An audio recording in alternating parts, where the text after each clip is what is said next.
Good evening and welcome to the Jurupa School Facilities Corporation special meeting of the Board of Trustees for Monday, October 21st, 2013. We start with roll call, please. President Schmidt. Here. Secretary Duchamp. Oh, here. Trustee Hernandez. Here. Trustee Johnson. Here. Trustee Mendez. Here. Trustee Schaefer. Here. CFO Ford. Here. Thank you. And just so that everyone knows, this isn't our regular open session. This is the Facilities Corporation. So those of you that turned in your pink slips for that, your public comments will be in a little bit. And right now I'd like to open public verbal comments for the Facilities Corporation. Seeing none, we will move on to item A and adopt resolution 2014-01, the resolution of the Board of Trustees of Jurupa Schools Facilities Corporation authorizing the execution and delivery of a lease purchase agreement, site lease, assignment agreement, and escrow agreement, and making certain findings and authorizing the directing certain other actions in connection therewith.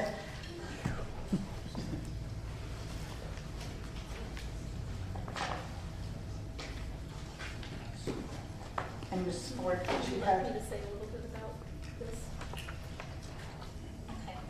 I'll give you a little bit of information about this. The Jurupa School Facilities Corporation was formed to assist in financing transactions, and the board has previously reviewed the scope of the proposed ground-mounted solar project, which includes the construction, installation, and financing of ground-mounted solar panels at Mission Middle and Nueva Vista.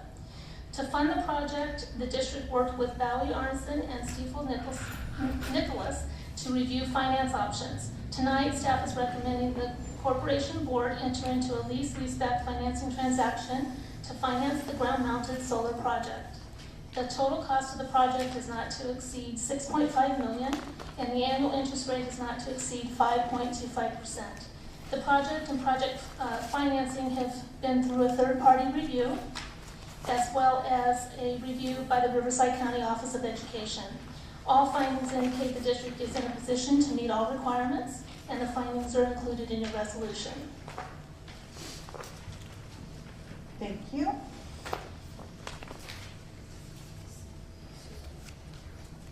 So we're looking for a motion on the recommendation that the corporation board adopt resolution number 2014-01.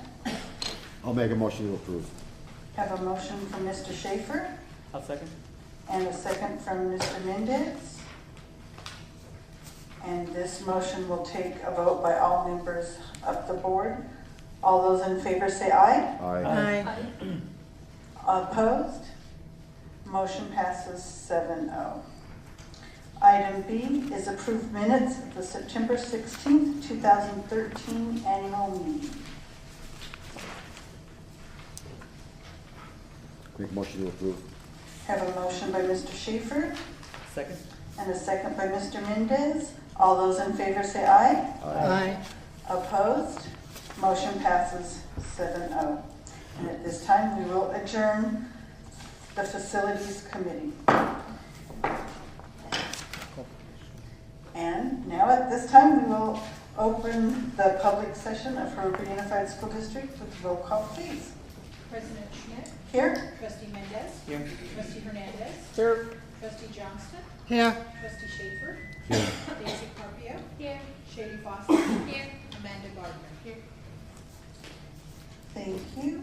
And we will start with welcome by student board members. Mr. Duchamp. Oh, thank you. We will have the flag salute. Shaylee, would you lead us, please? Ready, begin. I pledge allegiance to the flag of the United States of America and to the republic for which it stands, one nation, under God, indivisible, with liberty and justice for all. Thank you. Thank you, Shaylee. Now, Mr. Duchamp. Now I would like to welcome the student board members. And Daisy, it's your turn to go first. Good evening. Well, we have our academic rally next Friday. It's a Dr. Seuss theme. And we have Spirit Week from the school colors, Crazy Harry Day, Dr. Seuss Day, Halloween Day, and Gold Day. We have our pink out game this Friday versus Patriot at Rubidoux. And we have senior night next Friday as well. And our theater is having a musical, and it starts tomorrow, and they'll be playing a lot of different plays. And today, ASB took a trip to a Renaissance conference, and we shared a bus along with Patriot and Rubidoux, and we got a lot of new ideas to bring back to our school. And that's pretty much what's going on at Rubidoux. Thank you. Thank you very much. Shaylee, would you like to tell us about Patriot? Of course. So last week was our homecoming week. Our theme was Cosmic Adventure, and it was the first time that we've ever made money on our homecoming, so we were really excited about that. We had over 300 students at the homecoming dance, which made up for us losing our homecoming game, which was kind of sad. But yeah, had lots of positive feedback from students, so ASB is really excited about that. Our canned food drive is going on now, and we have a goal for every student to bring in one item of canned food so that we can donate over 2,500 cans to families in need in our district. And the day the canned food drive ends, our Spark of Love toy drive begins. And so our community service group is really busy on campus, but it's all to benefit members of our community. We are planning our Halloween festivities that are coming up in a couple weeks, and we'll be doing different games and lunch activities followed by our traditional fashion show at lunch on that day. We have our school play is also going on this weekend. It's called the Children's Hour, and we encourage you to all come out and support our drama program that's been working hard on this production all year. We administered the PSAT last Wednesday, and our students seem to do really well from their feedback so far, and they'll get those score reports later. And we're really proud of all of our students who took it to show that they are ready to take the next step to getting ready to go to college. This week is our Pink Out Week at Patriot that will lead up to our rivalry game against Jurupa Valley this Friday at Rubidoux Stadium. And so I encourage you all to come out and support both our teams and to help us raise money for breast cancer awareness, and don't forget to wear pink at that. Also this Saturday is our Fight Like a Warrior breast cancer relay that will take place at Patriot in the quad, and it's run by ASB, the dance team, and the National Honor Society. It's a carnival type of fundraiser, and we'll have lots of games and food and fun. So I'd like to invite you all out to that too. That's all that's going on at Patriot. Thanks. And last but certainly not least, Amanda. Well, Linker went to Pacific Elementary for Red Ribbon Week this last Friday to give advice about how to stay drug-free. This week is our academic week, and we'll have a special guest for those who did very well on the Star Test. Our football team won Notre Dame at our Pink Out game, and we also won Citrus Valley, which makes us 2-0 in league, tied for first place. We did the Great Shakeout on Thursday, and it went very smooth. Our boys cross country is ranked 10th in the state, and our next week we have a blood drive on Halloween. And that's pretty much all that's going on. Thank you, ladies. Thank you for your reports, ladies. And next we'll move on to one of the evenings that we like, the best of the best, and our employee recognition program. Mrs. Roush.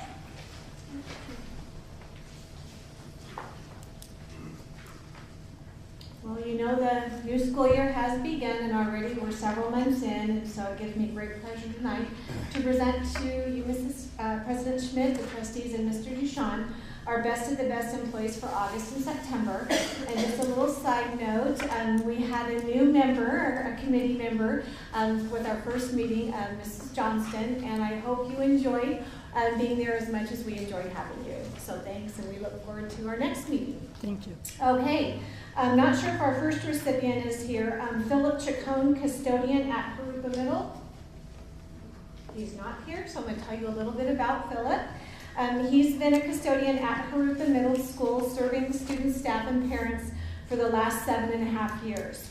Philip is described by his co-workers as hardworking, dedicated, and service-oriented.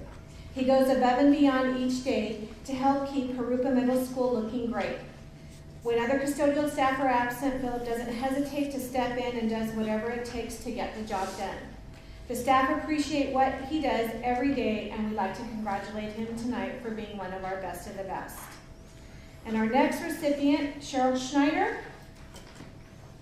doing well tonight. Cheryl's a clerk typist at Patriot High School. She's viewed by her co-workers as extremely knowledgeable regarding all aspects of the registrar's office at Patriot. With almost 24 years serving the Patriot High School community, she skillfully deals with a wide variety of duties and always with a smile. She's willing to assist any staff member at any time and has time and again, especially over the last 24 years, shown her dedication to Patriot High School. We'd like to thank Cheryl for being one of our best. Blanca Diaz.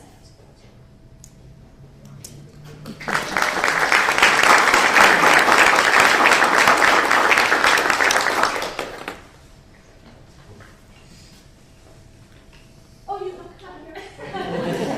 Sorry. Yeah, you can come up and stand. This is just short. Blanca goes above and beyond every day, providing her students with compassion and patience as she impacts their lives and their futures through instruction. She dedicates many hours to her roles as a teacher and EL coordinator at Mission Middle. Blanca designs creative lesson plans for students that inspires their learning and is a fabulous support to her fellow teachers. We'd like to thank you, Blanca, for all you do in being dedicated and a hardworking member of our family. Congratulations.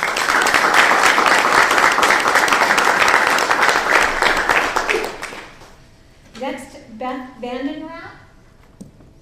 She's not here, but she's a second grade teacher at Glen Avon Elementary School. And in addition to her busy job as a teacher, she also serves as Glen Avon's PBIS coordinator and SST coordinator. Beth has organized a team to plan and implement PBIS, and staff have embraced the plan, which has helped start off the school year in a very positive way. Beth is an inspiration to the staff, students, and parents at Glen Avon Elementary, and we'd like to thank Beth for all of her positive contributions that she's made for our kids. Her hard work and dedication is greatly appreciated, and we congratulate her tonight. The next recipient I know couldn't be here, he emailed me. Dan Brooks, principal at West Riverside Elementary School. And Dan was recently appointed to West Riverside to the principalship. In this short amount of time, Dan has gained the support and respect of staff, students, and parents. He has proven to be a compassionate leader and has fully embraced the West Riverside community. He creates a positive learning environment for students and also maintains positive relationships with the community. He's a welcome addition to the campus, and we're pleased to recognize him tonight. And I don't think I see our last recipient, Anita Cloak. Okay, Anita is our coordinator of special education here at the Ed Center. She assumed her role as coordinator last school year. Anita has worked tirelessly to get the district's mental health program up and running. She's created Reaching Individual Success in Education paperwork to track interventions for students prior to assessment for special education. She has developed positive relationships with numerous outside agencies, which has resulted in an increase of free mental health services for some of our school sites. Amita has made such a positive impact in so many of our students' lives in such a short amount of time. And we'd like to thank Amita for everything she does each day for our students and their families. And last but not least, we'd like to recognize our honorable mentions. And so if they are here, if you could just stand at your seat when I call your name. Johnny Brown, Campus Supervisor, Nueva Vista. Ignacio Lopez, Custodian, Ina Arbuckle. Carrie Martinez, Administrative Secretary, Ed Support Services. Julie Pothier, Principal Secretary, Glen Avon. Katie Sidlicka, Student Attendant Aide, Ed Support Services, Lucy Vasquez, Registrar, Mission Middle. Charles Baugh, Science and Drama Teacher at Rubidoux. Yolanda Corona, DLI Teacher, Sunny Slope. Alex Garcia, DLI Teacher, Stone Avenue. Allison Hessler, Intervention Teacher, Sunny Slope. Rebecca Miller, 4th grade teacher, Peralta. Heather Millward, RSP teacher, Peralta. David Moberly, English Foreign Language teacher, Patriot. Lucian Schwendener, kindergarten teacher, Troth Street, Kelly Scroggins, 4th grade teacher, Camino Real. Last but not least, Humberto Regalado, head custodian at our middle school, Miraloma Middle. We'd like to congratulate everybody tonight.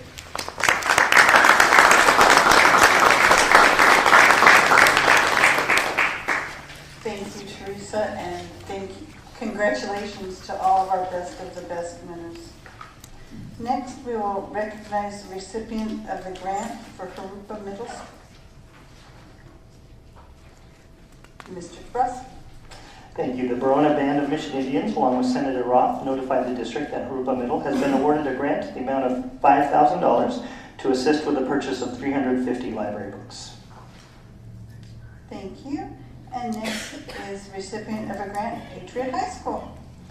And I'll try and say this correctly, but Fondazione Italia recently notified the district that it selected Patriot High School to receive a grant in the amount of $3,500 to support the purchase of Italian instructional materials. Thank you. And one more to recognize the 2013 Employee and Family Picnic Committee, Mr. Duchamp. Well, the picnic was just that. It was a picnic. Anybody who came had a good time, great food, lots of activities. It was a little bit windy out, but that didn't stop anything except the inflatables, which I guess the inflatable owners said might blow away in the wind. So we didn't want to lose anybody. But I'd like to give special thanks to the picnic committee. Mike Bynum, Mike is here. Sylvia Castaneda, I don't know if Sylvia's here. Denise Collins, who, the princess of the picnic. April Devlin, I think April's here. No. Carolyn Dodd, Esther Garcia, Rich Leach, and Javier Trevino. I might mention those of you who were there. Rich Leach and his band B-Side provided the entertainment, which was just excellent, particularly for those of us old enough to remember the music they played. Thanks to all of you.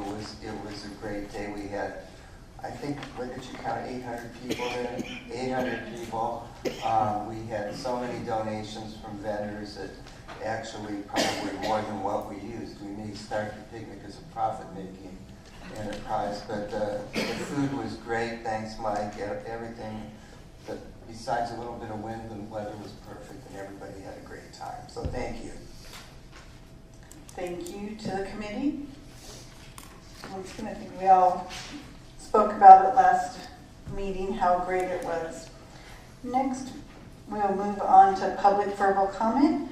And public speakers have a right to their own opinions, and neither board members nor staff will be responding to those opinions. The district's silence should not be mistaken for agreement, but simply to avoid legal entanglements and or to protect the privacy of situations that may involve lawsuits, employee discipline, or dismissal. And please be assured any serious allegations have been or will be investigated thoroughly, and any responses from the board will take place during the board member comments. Each speaker will be given 5 minutes. Up at the front there is a light. The green is when you begin. At the yellow you have 1 minute left, and at the red, please wrap it up or we will ask you to stop. And first up we have Mrs. Lynn Craig from Riverside County Board of Education. Lots of titles, Cheryl. Actually, yes, I am a member of the Riverside County Board of Education. But good evening to all of you. I'm actually here representing the Riverside County School Boards Association, which is an organization that you are not only members of, but all of you are active participants. I know in the years that I have served and been to those functions, Jurupa is usually well represented. But we have Bill Newberry from Corona Norco School District is the president of the Riverside County School Boards Association. And he has wanted all of our school board members to know the benefits of what we can provide for you as colleagues, all school board members. And as you know, you're members of the California School Boards Association, and you use a lot of the services that I'm sure you probably use the Gamut Online and a lot of the policy services and things that you have, and your superintendent's been very active in participating, especially in our last education conference. Excuse me.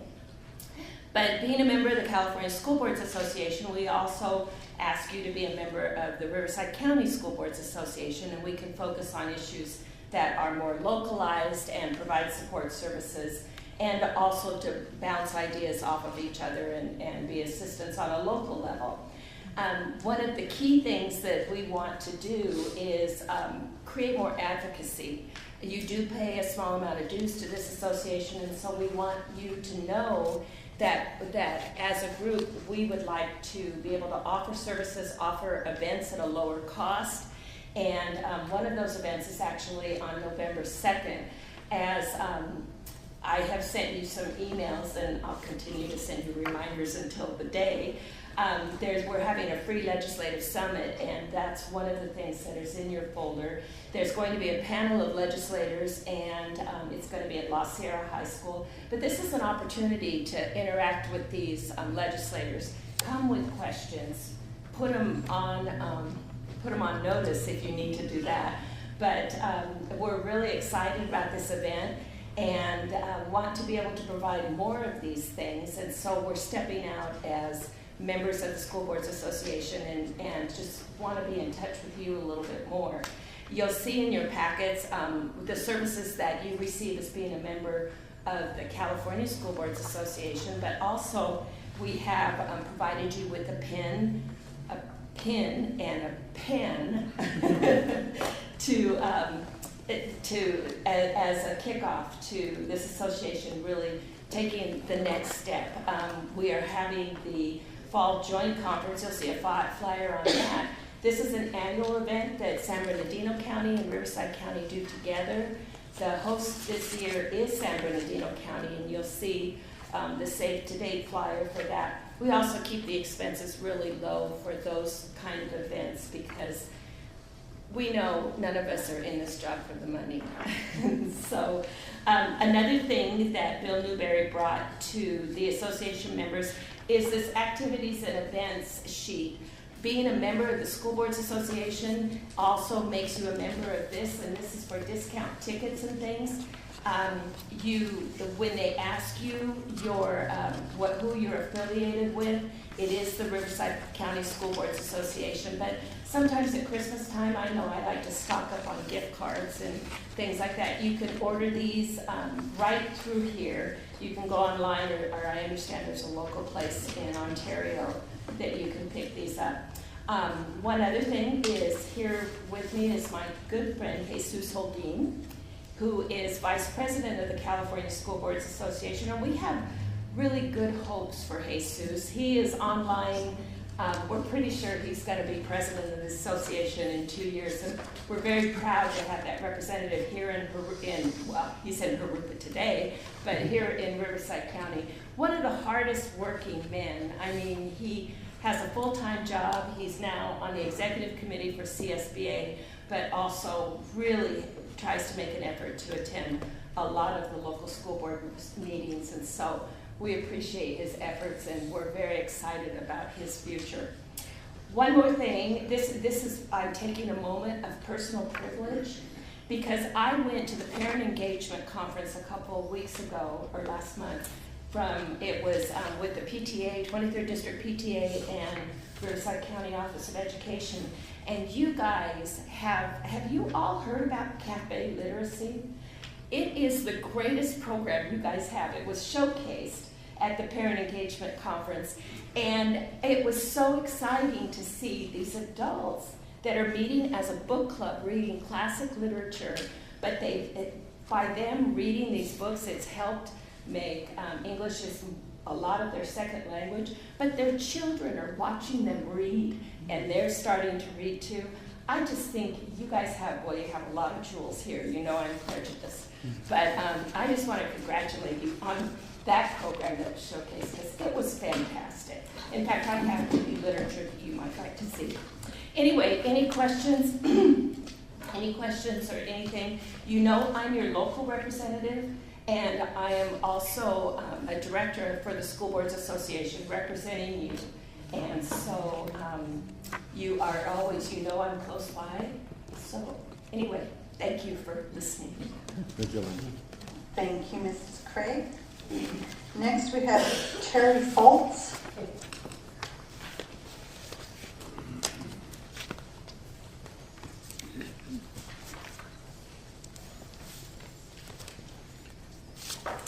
Good evening, Madam President, members of the board, Mr. Duchamp. I'm a teacher within the district. I've been a math teacher for over 30 years, and I have just a few concerns that have come to light. I speak for myself. These are my thoughts. Please do not spread them to any others. These come from my heart. I wanted to speak first to what I believe is a conflict of interest problem within the district with one particular employee. I will not state any name. The employee went on a year sabbatical for training, was then promoted within the district, hired the vendor which he received his training at for professional development for the math teachers within the district. And the employee is also an associate professional development person of vendor. I believe that this position within the vendor is a conflict of interest with his leadership position within the district, and placing him, this places him in a position of influence, providing potential to receive monetary gains directly or indirectly by sharing facts, statistics, implementation strategies of our district to others in order to enhance his own trainings, as well as undue influence on this district for continuing contracts with this vendor. My second concern is the lack of textbooks and instructional materials available to the math teachers in the district. We are being asked to implement the new Common Core academic standards at all grade levels. As a classroom teacher, we have not received anything substantial that we can use within our classrooms. The theory is not helping.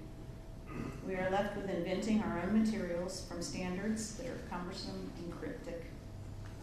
The lack of appropriate textbooks, both from the vendors and just within the whole mathematics world, to accommodate the new standards. This appears to be a violation of the Williams Act. Surrounding school districts have actively sought out at least a minimum amount of purchases of instructional materials and provided them to their teachers to address this current gap of any formal textbooks. After 10 weeks of instruction, may we please be provided the same courtesy and urgency in receiving materials that will aid us in the development of our curriculum and our instruction. Thank you. Thank you, Mrs. Foltz. Michelle McKinney Underwood.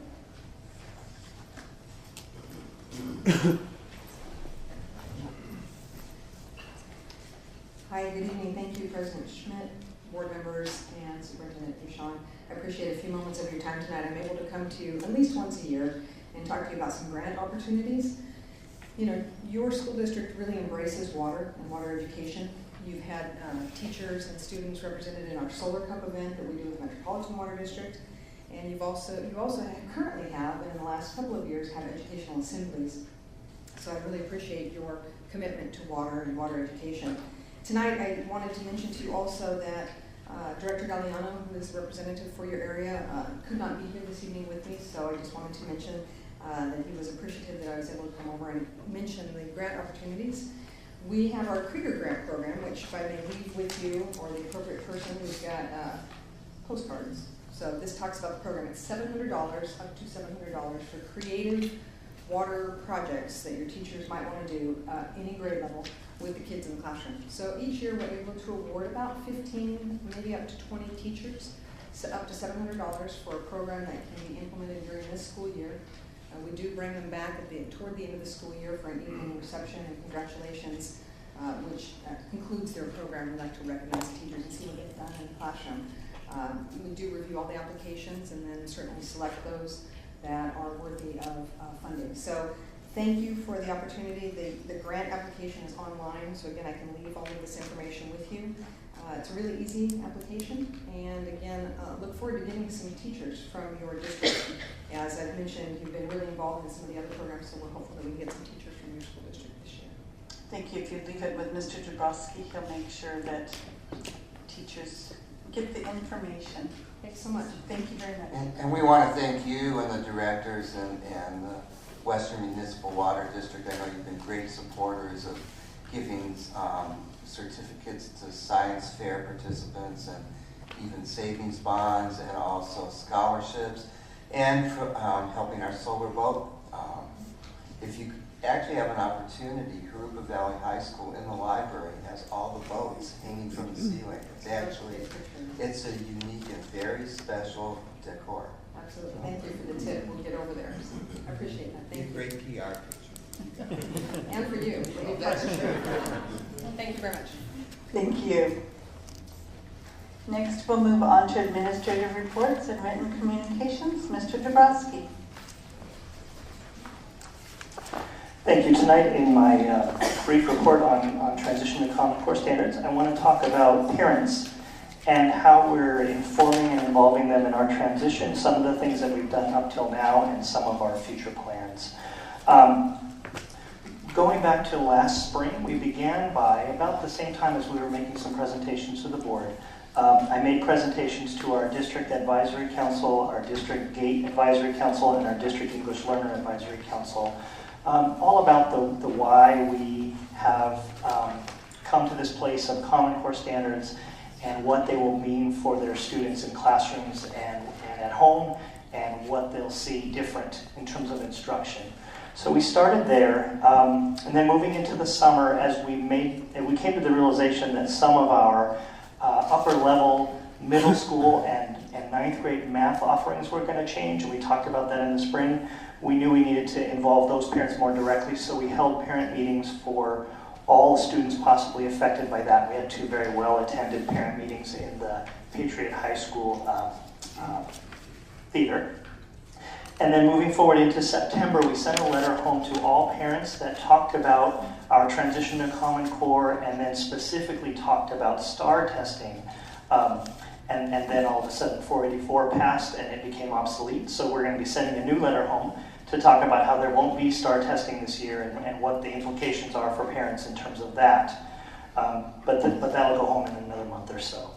Also, just last week, I made another presentation to our District English Learner Advisory Committee, and we talked kind of a follow-up to the earlier presentation, talked a little bit about the standards themselves, but more focused on what the district is doing about it and what the transition process has been in our district and what's been happening. Our next District Advisory Council meeting will be this next month, and then our District Gate Advisory Council meeting will be in January, so I'll be speaking at both of those meetings. And then in addition, we're going to begin asking for information from our parents about what their priorities are in survey form, trying to gather some information from them about their priorities in terms of Common Core, and as you know, with our change in funding with the local control funding formula. Additionally, in the next 6 weeks or so, we'll begin having some parent information nights where we'll invite all of our parents to hear about Common Core transition, why we have the Common Core standards and how that's changing for their students. We anticipate having those meetings in the theater at Patriot High School and also at Jurupa Valley, sort of staggering them a little bit, trying to give the opportunity for as many of our parents that can make it to be there. Additionally, we're putting the final touches on our Common Core section of the district website.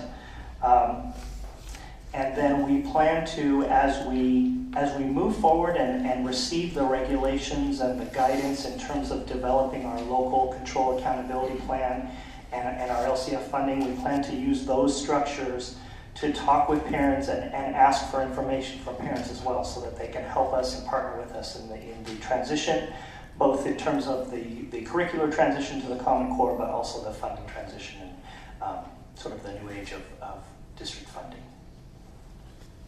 So that's kind of where we're at in the immediate past and immediate future with parent involvement. We waited a little bit because we wanted to have a pretty firm, solid handle on what we were doing before we began bringing it to parents. And now we're kind of in a place where we're very proud of what we're doing. So we're starting to step up our efforts, as well as, in coordination with the change in classroom instruction, making parents more informed of what's going on. Thank you, Mr. Dabrowski. Once the dates are set, can you send them out to us in a Friday letter? Absolutely. Thank you. Mr. Schaefer? As far as we're transitioning into Common Core, do we have these support materials, textbooks that the teachers need? We do not have new materials for Common Core as of yet. In terms of math, and because that's the first area that the state is acting, I'll give you the timeline in terms of new materials for that. The state has announced that they will have a framework out by the end of November, which will be next month. And that's the first step in the process of having new adoptable materials.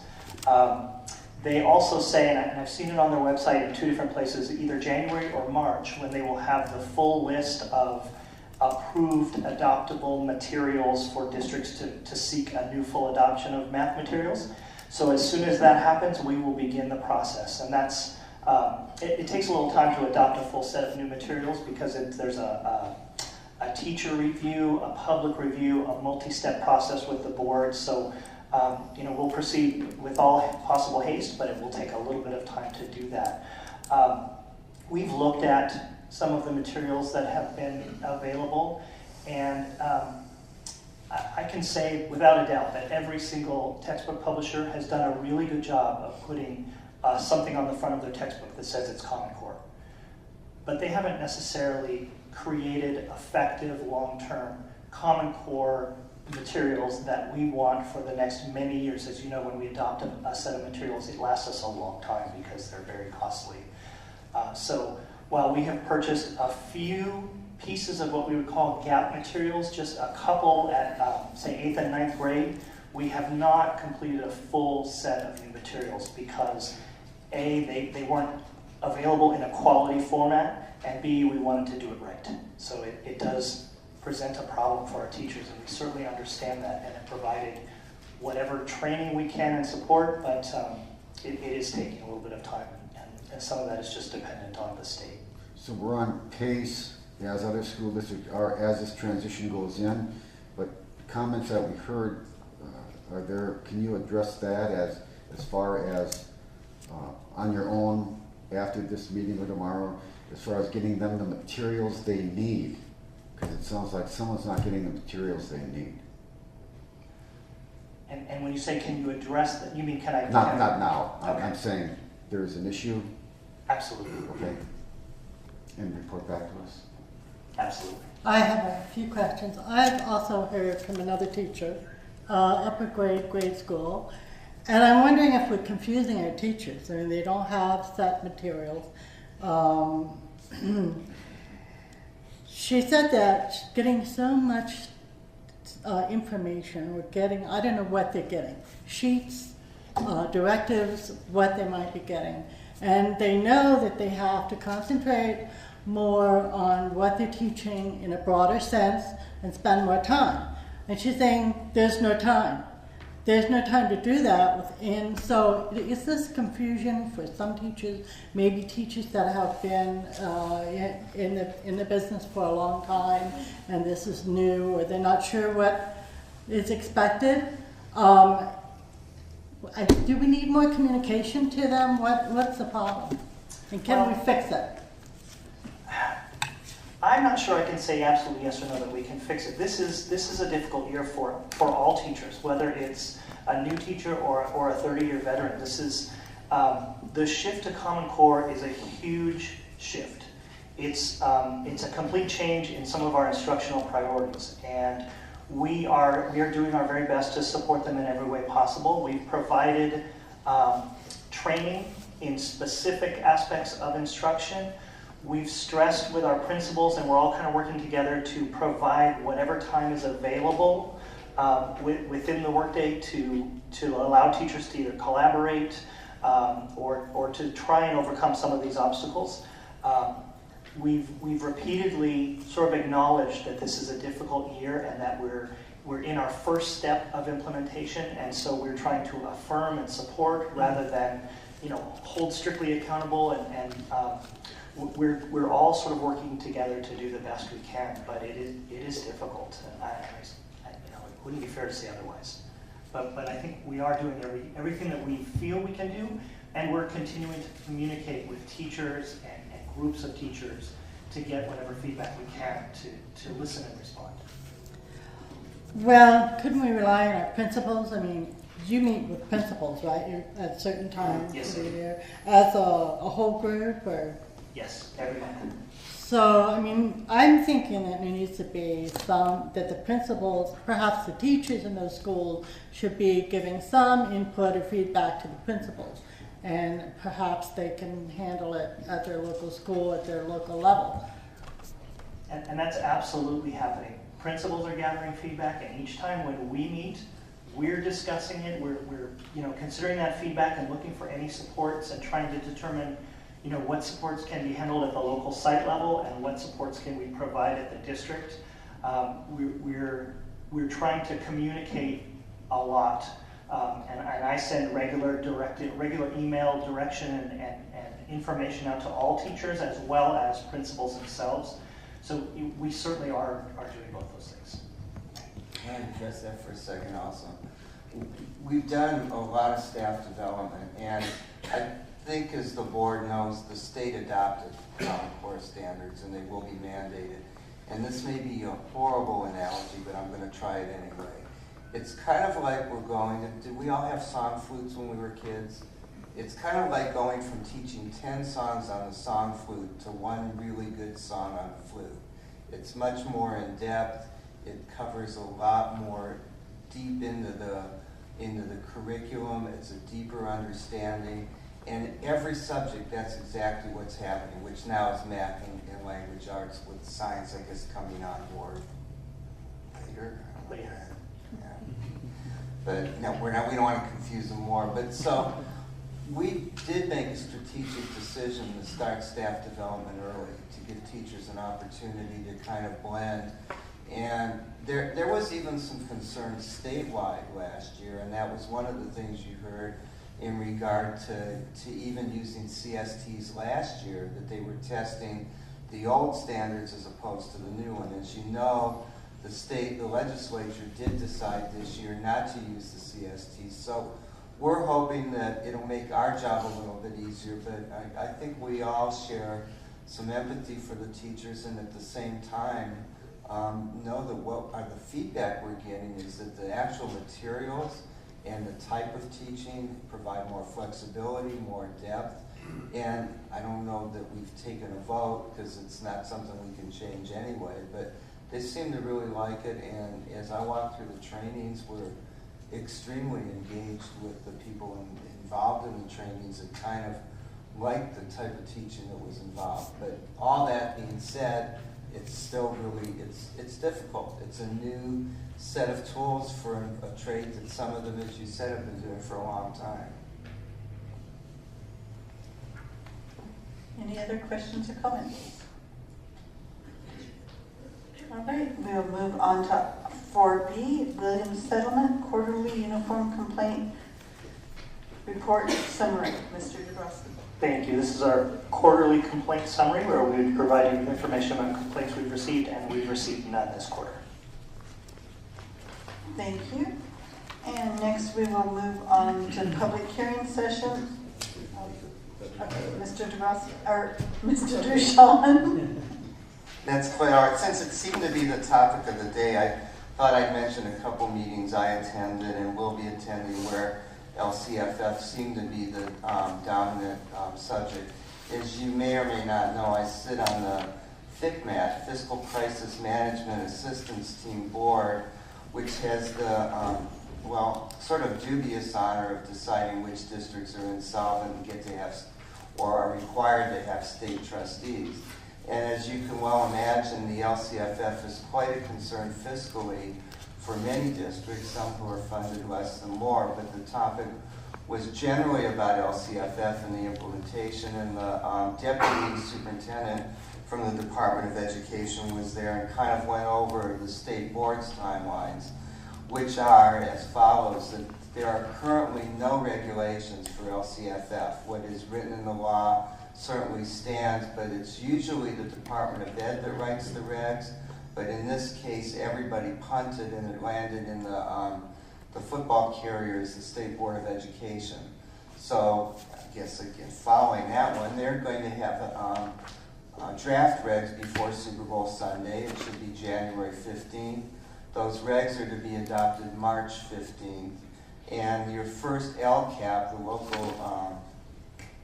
Local Control Assistance Plan, well, Accountability Assistance Plan, is due for the 14-15 school year.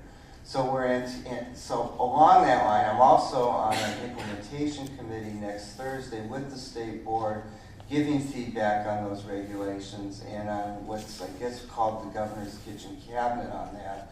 So there are a lot of groups giving information to the state board and to the governor's office regarding what the regulations will be. Now, so far we're being told there are not going to be a lot of them, but usually when people get to make regulations, they do.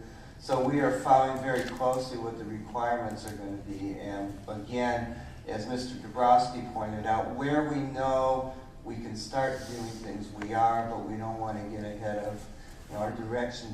Not generally, it very specifically comes from either a directive, in this case probably will come directly from the State Board of Education. Thank you. And next we'll move to public hearing session and hold a public hearing on amended conflict of interest code. Mr. Jurupa. Thank you. Whenever considering an adoption of the amended code of conflict, the board is required to have a public hearing.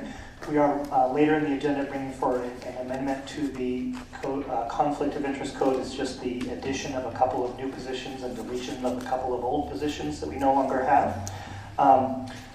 Let me mention that in that supporting document C, page 1, we've provided you with a replacement copy. That's the actual amendment, and it had a leftover paragraph from a prior resolution that you made about textbooks, and that was somehow left in there, so we took that out. You have the corrected copy, and copies were also placed on the back table. So at this point, the board should open and close the public hearing on the amended conflict of interest code. Thank you, Mr. Dabrowski. And at this time, I would like to open the public hearing session on the amended conflict of interest code. Are there any comments from the public? Seeing none, and no rush to the back table for a comment card. At this time, I will close the hearing session. And next is to hold a public hearing on making certain findings relating to energy conservation services, authorizing filling of CEQA notices of exemption, and authorizing an energy services contract, ancillary agreements, and matters related thereto. Mrs. Ford. Government Code Sections 482-1710 requires a public hearing to make certain determinations for approving the energy service agreement and the financing contracts. A notice of the public hearing was posted at the Ed Center at Mission Middle, Nueva Vista, and on the district website on October 7th, as well as in the press enterprise. Based on the information provided, the board will be asked to make a finding that the anticipated cost to the district for the solar project is less than the anticipated energy cost to the district. Board action to adopt the resolution of the findings is scheduled in item D this evening. So at this time, the board president should formally open and close the public hearing. Thank you, Mrs. Ford. At this time, I would like to open the public hearing session on making certain findings relating to energy conservation services, authorizing filing of CEQA notices of exemption, and authorizing an energy services contract, ancillary agreements, and matters related thereto. Are there any comments from the public? Seeing no one coming up, at this time we will close the public hearing and move on to action session and approval of the routine action items A 1 through 13. Move to approve. So moved. Having a motion from Mr. Hernandez and a second from, I can second it. thank you.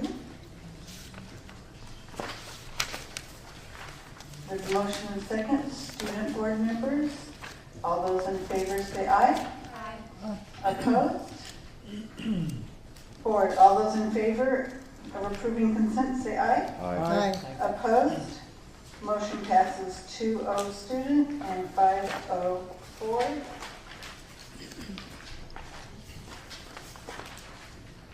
Item B, approve waiver request for Casey State graduation requirements. Mr. Jabrowski. Make a motion to approve. Second. I have a motion from Mr. Schaefer, a second from Mr. Hernandez. Ms. Johnson, did you have a question? Thank you. All those in favor, say aye. Aye. Opposed? Motion passes. Students, if it's about students, you know you can't ask you to vote on those. All right, item C, adopt resolution number 2014-17, amended conflict of interest code, and at a first reading, revised exhibits 9270, conflict of interest code. Mr. Jabrowski. Make a motion to approve item C, adopt resolution number 2014/17. Thank you. We have a motion from Mr. Schaefer Second.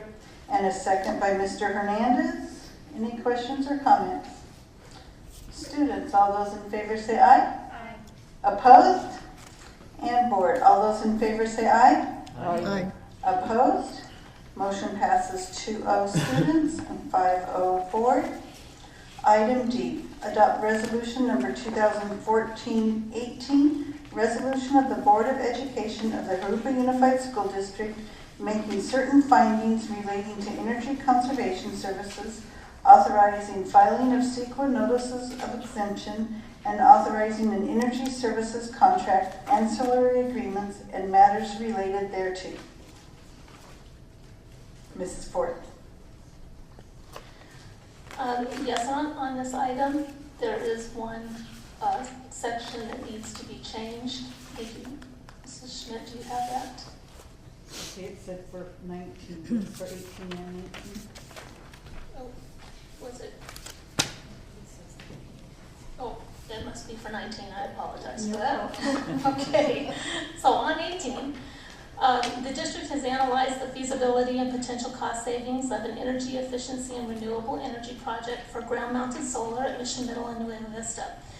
A proposed energy service agreement between the district and Chevron has been made available for public review.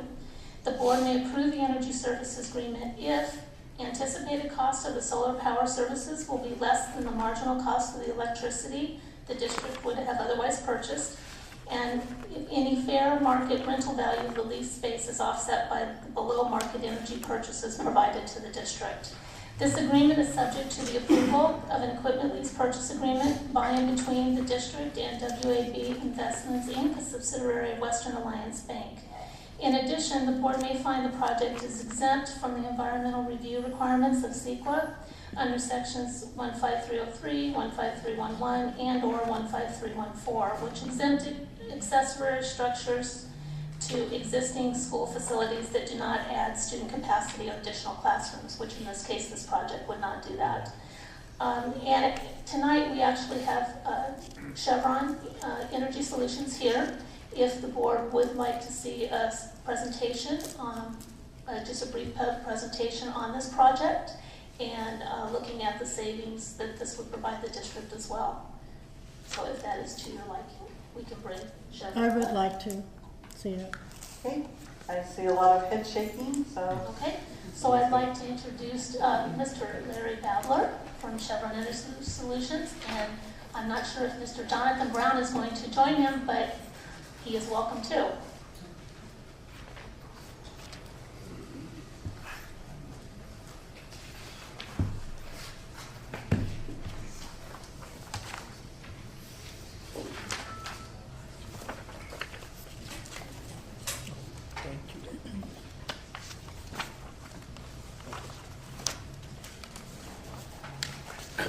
Madam President, honorable trustees, distinguished district staff, and members of the public, my name is Larry Badler.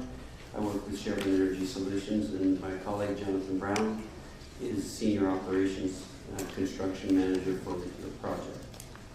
I was asked by Paula to do a brief presentation, since this is the third presentation of this project we have made in the last 6 months. But I think the core of what we will have to say tonight will be addressing your questions. So let's just repeat a couple of things.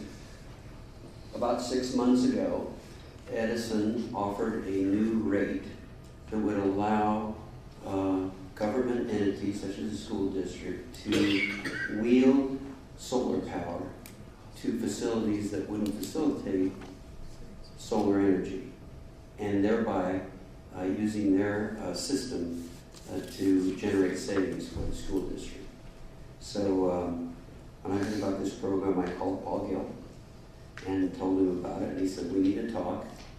And I've been talking with the district and working with staff, and we have developed this program before you tonight for consideration. Let's talk a little bit about the benefits of this program.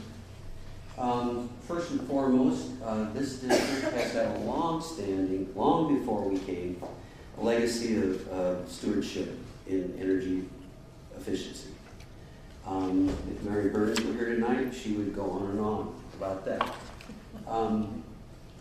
This particular program will reduce the cost of electricity by well over $10 million over the life of the project. The project pays for itself with funds that would otherwise go to Edison in the form of higher rates. We only work on projects that we can save money that you would otherwise send to the utility and put it into new equipment for your facilities and or have positive cash flow each and every year to use as you would choose. This is the case for this program. This solar, solar panels are warranted by the manufacturers for 25 years. They do degrade in their performance. However, we calculated that degradation in when we talk about savings for you. But they are going to produce electricity for at least 25 years. We actually ran the program savings for 30 years because if they degraded by 1% a year, which is more than they will degrade, you would still have, after 25 years, 75% of that energy being produced by those panels. So we ran the totals out to 30 years for the sake of energy savings and the useful life of the panels.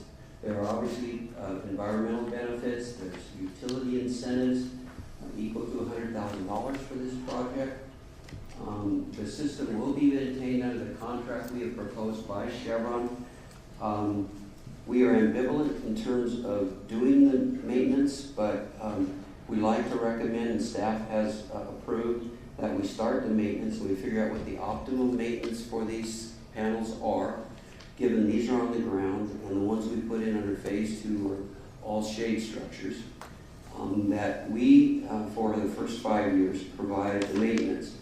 In the total program savings, we've calculated maintenance on the systems through their life because they will require some maintenance.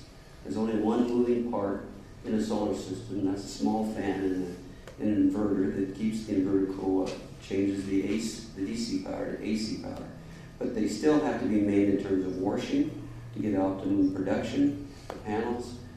There has to be maintenance in terms of the electrical connection and just preventative maintenance. Once the first 5 years is done, and any time during the program, the district can elect to go with some other party to do their maintenance or do it themselves.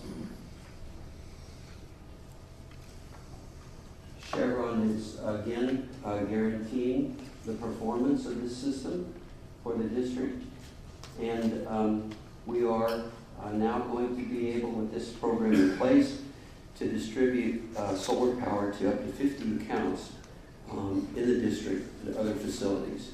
And thinking long-term, because this is a long-term investment, this is a long-term project, as all the energy projects we bring to you are.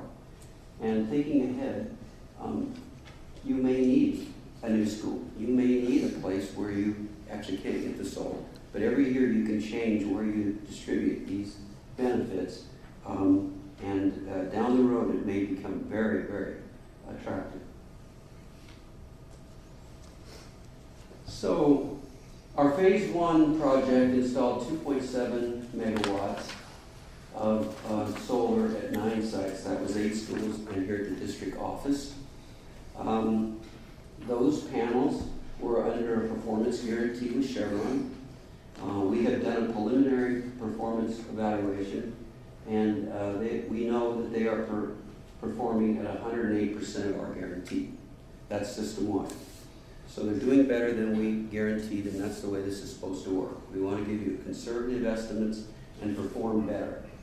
On phase 2, the one we're talking about tonight, it will include an additional 1.6 megawatts at 2 sites for an additional 18% of the total power of this district, and therefore 45% of your electric consumption when phase 2 is installed will be coming from solar generation. You never want to get to 100% because that's just not economic nor feasible until we figure out how to make power from sun, which isn't going to happen in my lifetime. So looking ahead, and we're already under contract with the district to be your energy service provider for Prop 39. There is quite a bit of buzz in the community now about Prop 39.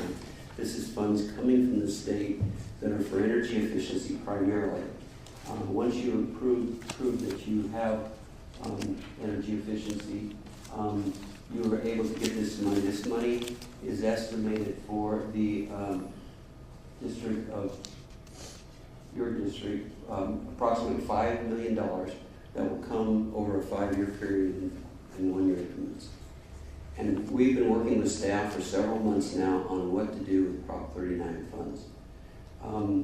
We believe that the best opportunity is to go forward with the solar project we're proposing tonight because it stands on its own, pays for itself, and has a positive cash flow. And then we're going to look at energy efficiency projects in the district with that money that will continue to generate savings for the district. And since we don't know exactly what we're going to do, but we have done some engineering preliminary calculations for the Prop 39 money, that's going to reduce your electric consumption on its own. So we've strategically developed this phase 2 project with that. And when those 2 are completed, then 70% of your district's electric consumption will be coming for solar. Now, the Prop 39 dollars, the plan is to invest those in things that have longer paybacks. They don't normally pay for themselves with savings. But since the money is coming from the state, we can improve the learning environment by doing things like skylights, like air conditioning switches on doors so that the air conditioning is off and the doors open. We can do things like duct cleaning. We can do for what the district needs. Let's say that a school needs a new roof. Well, with Prop 39, roofing is tough to get it to pay for, but there are energy savings for what's called a cool roof. So you put on a roof that's reflective, you get a new roof, and you get the state to pay for the Prop 39 money. So that's kind of the thinking we're doing, and I'm telling you, the staff puts us through a lot of hoops. I didn't come up with this. It's working with the staff and working with their needs and trying to provide the best bang for the buck. So this is the final slide, and this really was prepared last phase one by Paul Gill, and it shows you that after all the savings are added up for the phase two solar program we're talking about tonight, all the expenses, the debt service, the maintenance, the measurement evaluation, all the costs are added up, and the costs are subtracted from the savings. The district will have approximately paid for the whole project and a positive cash flow of around $48,000. Now this will be fluctuating a little bit because we haven't locked in the financing quite yet. But over the 30-year that I spoke of before, the life of the program, you'll see that once the debt service goes away after year 21, then the 75% of the remaining power produced by the solar starts to be free power. And at the end of the 30 years, you'll have a $10.5 million savings over what you otherwise have sent to Edison. Therefore, the findings that you're being asked to make tonight to apply to California Government Code 4217, these are the numbers that prove that we're saving money beyond what the cost of the program is. We are prepared for your questions. Any questions for Mr. Hernandez? Yeah, again, what does it cost? 6.5, I think you said? It's approximately $5.7 million. $5.7 That's the million. project installation cost. Okay, so that funding is going to come from the general fund of the district? No, there is no general fund money. There is no investment on the part of the district for this. All of the money paid for this project will come from savings from the utility bills you're avoiding from Edison. So how do we start building it with Edison's going to give us some money? Is that what you're saying? No, I'm not saying that. What is going to happen tonight is, subject to approval, there is a financing put in place. The financing established an escrow account that we build the project from and draw it on progress payments. Once the project is in place and it starts saving energy, you start making your debt service payments from the energy saved. Okay. I think Paula wanted to say something. Well, the funding will actually run through our redevelopment fund account, so that's where our payments will run through. But as Mr. Balbo mentioned, the savings or the generation of the electricity and the offset that it will have on our electric bills will more than cover the cost of the debt service. Well, I guess my concern is putting the facility in place, where the money's coming from. I understand the savings and how we're going to recoup that. But there's Prop 39, I think we talked about this last time, and I thought maybe that was this project. The money was going to come out of that fund for this project. That's a good question, and the answer is this particular program, this credits program where you can send this power to other sites throughout the district, is a limited offer. Edison can only approve a certain amount of solar under this program, and that was by order of the California Public Utilities Commission. So there is a race, and we are dealing with several school districts and cities, because they are governmental entities and qualify for this right now, to take advantage of this program now. And so the Prop 39 money coming, as an example, $1 million a year for 5 years, we'd have to wait 5 years to build this project with Prop 39 money. That's not what we've worked out with staff. And Prop 39 funding is identified as energy efficiency funding as opposed to energy generation funding. So with the solar project, that's a generation project. So with Prop 39, we'll be able to fund those things that will create more efficiency with energy use in our schools. And that's what we're looking at doing with that funding. Okay, then let me ask this question. We have $5.5 million in redevelopment fund, is that what you're saying? I No. can, it's very much like if a person goes out to build a house, they secure a construction loan on the house. We get a loan from the bank. Once we start making the energy savings, which are guaranteed by Chevron, so even if for some reason or other the project doesn't produce as much electricity as we think it's going to, Chevron makes up the difference. We pay the loan payment. So we're guaranteed no loss, but most probably, in fact, right now we're running at 108% of what we projected on the first project. So we borrow the money first, build the project, and then pay for it through the energy savings. So we are borrowing the money. Yes, that's part At what interest rate? 4.25, right around 4.25. But I think that's coming in a second presentation. Okay, well, let me ask you this question then. She identified the funding as the redevelopment. Is that right? Because again, we have no redevelopment in the state, so. Well, there's two answers to that question. The state got rid of redevelopment, but it could not get rid of the contracts that existed between agencies with pass-through agreements. We have a pass-through agreement that dates to, I don't remember the date, in the 70s or 80s. So the state cannot abrogate that agreement, so we still get the redevelopment pass-through.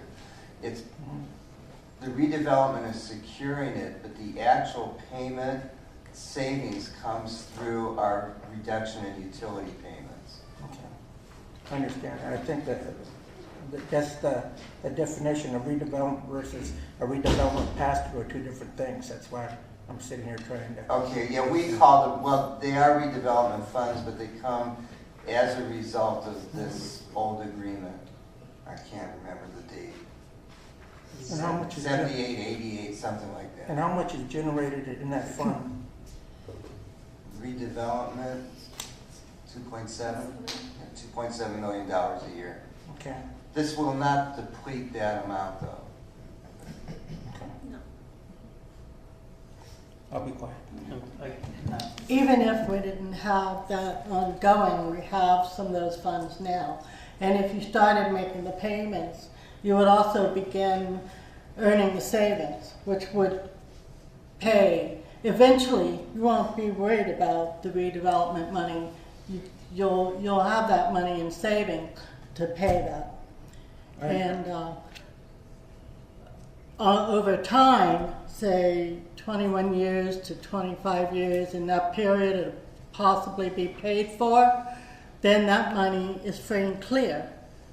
Right now, we're just paying this in lieu of paying the Edison company for the electric bills.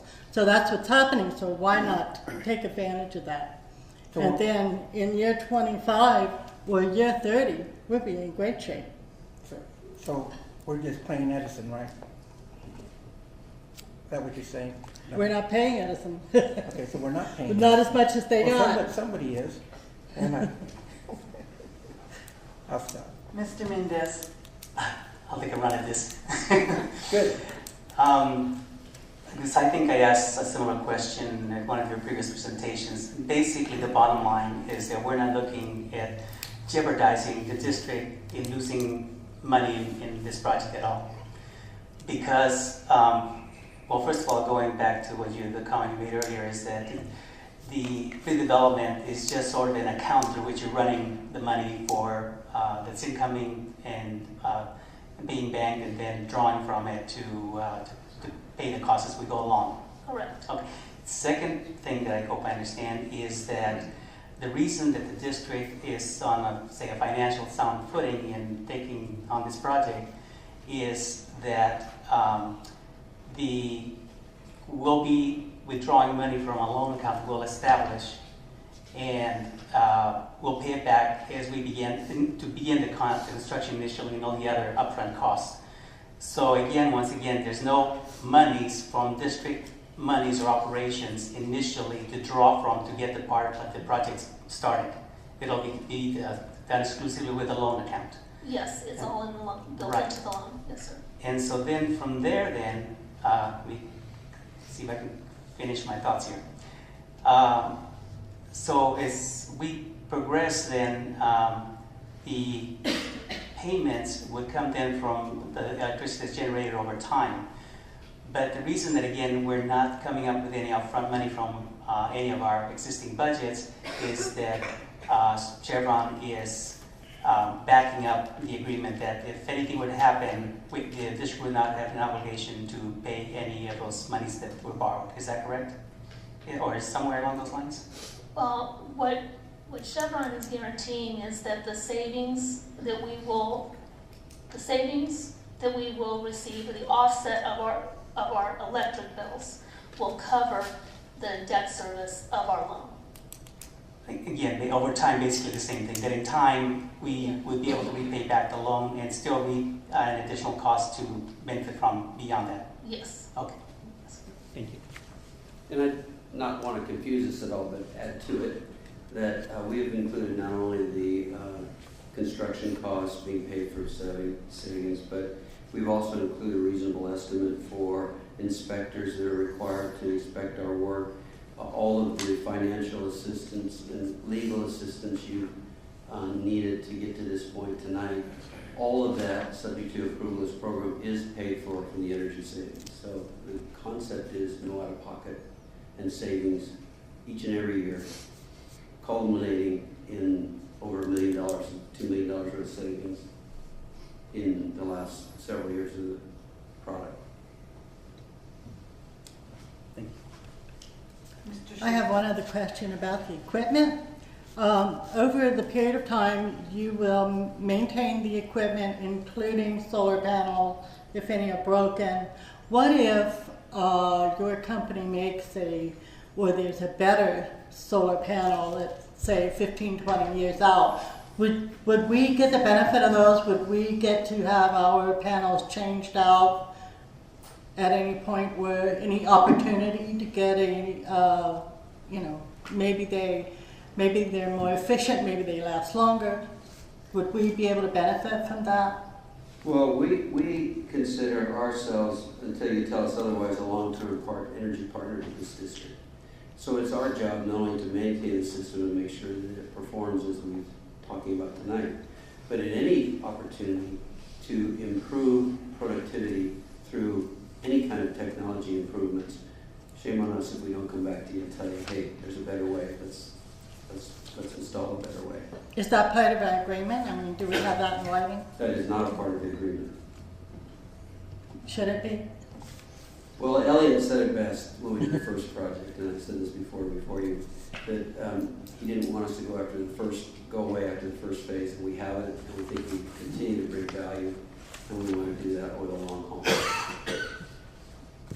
But until there is something, there's not a whole lot you can put in a contract that says, it's coming. Quite frankly, that we get this question all the time, and it's more along the lines of new technology with the computers and the cell phones. The actual photo cell that is used in these arrays is the photo cell that we went to the moon on back in whenever that was, the late 70s or 80s.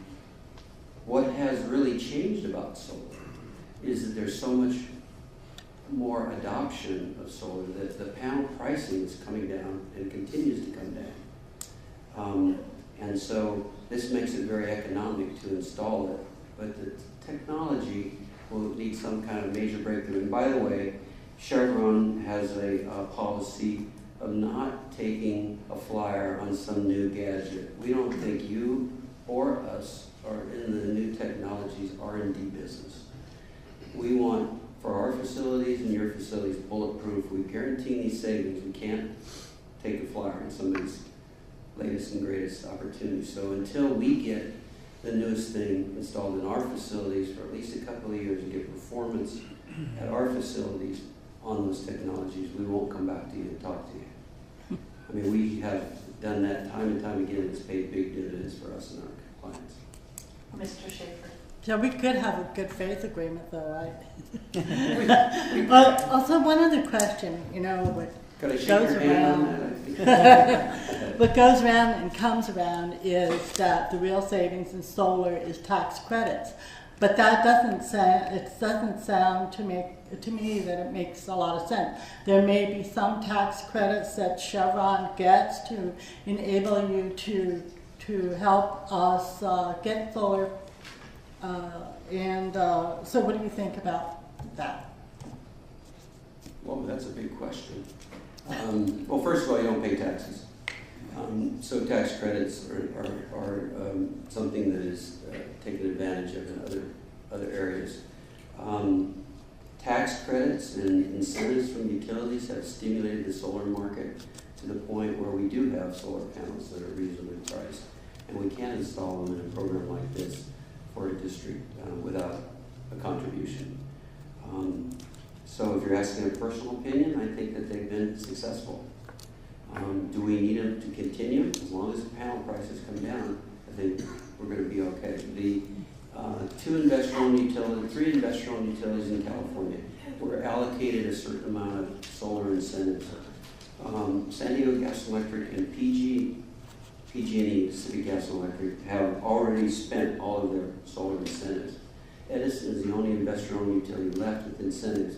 We are getting incentives in this program, but they have systematically been reduced over the years to we're down to the next to last step with Edison. And that's another reason, to Mr. Hernandez's point, of not waiting, because we are getting $100,000 worth of incentives for this program from Edison. Their remaining increments incentives. So, is that responsive? Thank you. Mr. Schaefer. Basically, we're looking at purchasing an energy generating system, and we're going to pay it off in about 21 and a half years, and then we really start reaping the benefits after that. Savings estimated could be more because of the cost of energy increasing.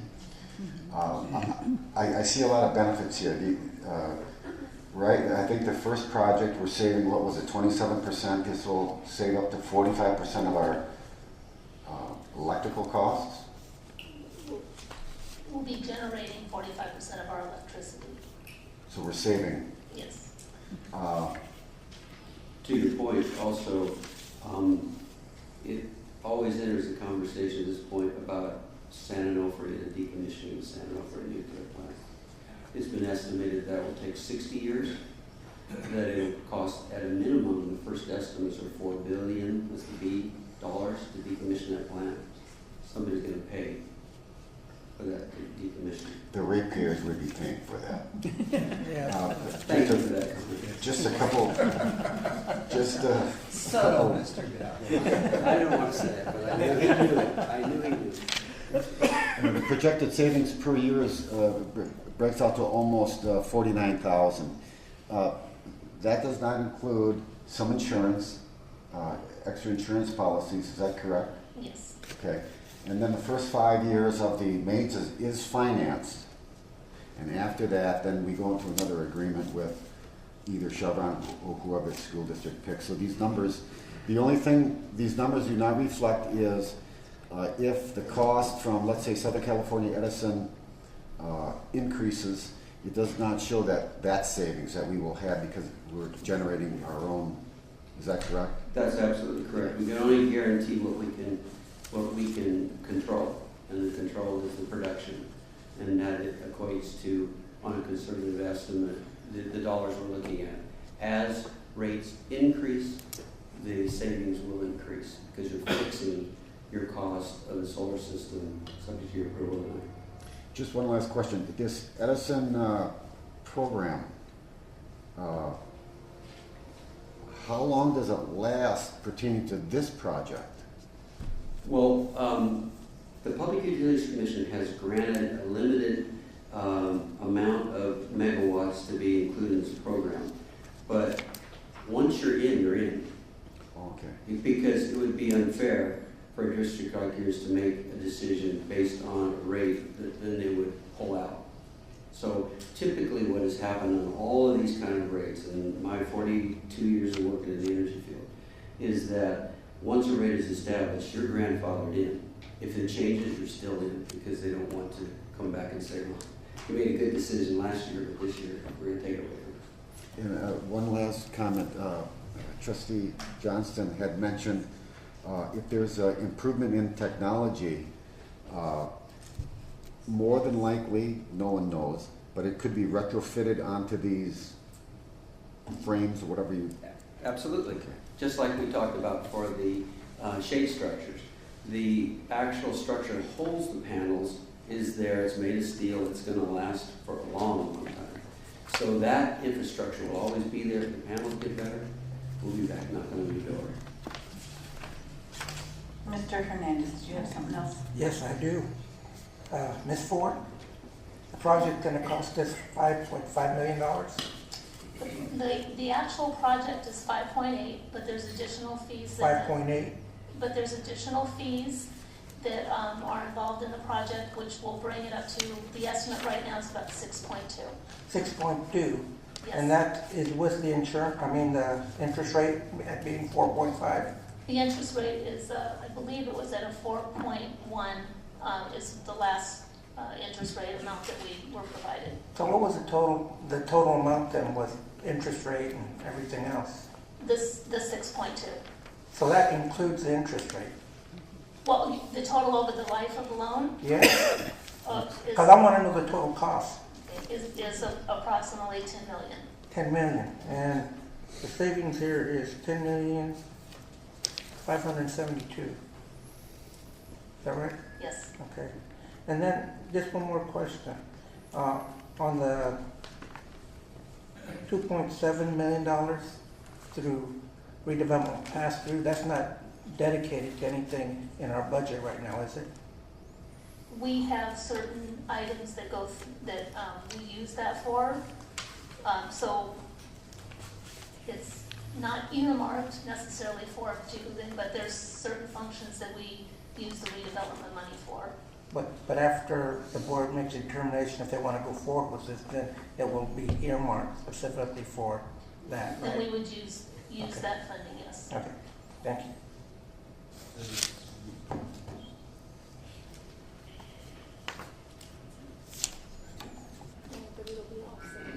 It's offset. Yeah, it's not. We're not using it up. We're offsetting it with utilities.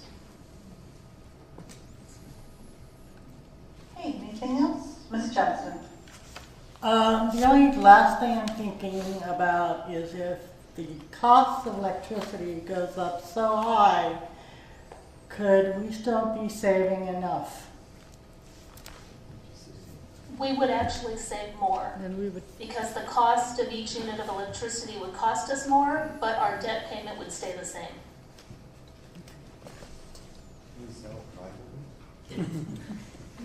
You'd be in the utility business, Elliot, and I'm going to assure you, you don't need that. We'd be paying more for electricity. I know you Can I just have one more comment on Mr. this? Schaefer. Trying to find a letter from the Riverside County Office of Education. Someone have that? I just want to, maybe I did that.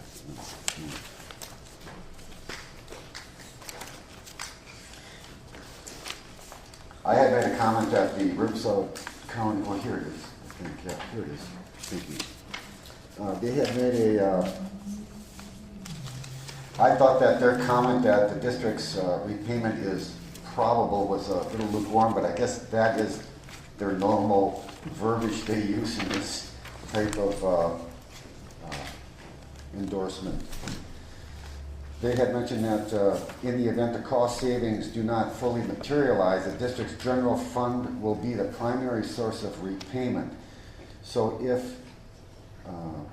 if these numbers don't materialize, Chevron is going to be our general fund. Is that correct? That's your first call. Okay. We'll know it before you do. Okay. Because we're monitoring the system on a daily basis. Yeah, I just want to make sure. Thank you.